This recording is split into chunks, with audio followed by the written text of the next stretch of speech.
Samantala, mga kababayan, ang mga sundalong magpa-file ng Certificates of Candidacy para sa 2013 elections ay otomatikong tanggal sa serbisyo. Niliwanag ito ng pamunuang militar sa probinsya sa probisyon ng Omnibus Election Code. Kaugnay nito, pinayuhan ni AFP spokesman Colonel Arnulfo Burgos ang mga sundalong nais kumandidato na mag-file ng resignation letter sa kanilang mga opisyal.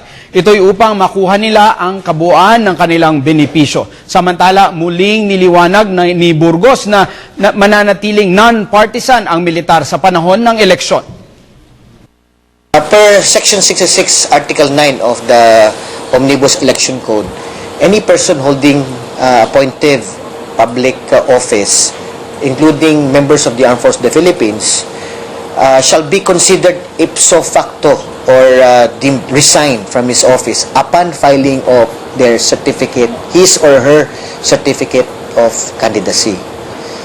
So, whether you file for retirement or resignations and you file your certificate of candidacy, then you are deemed resigned already.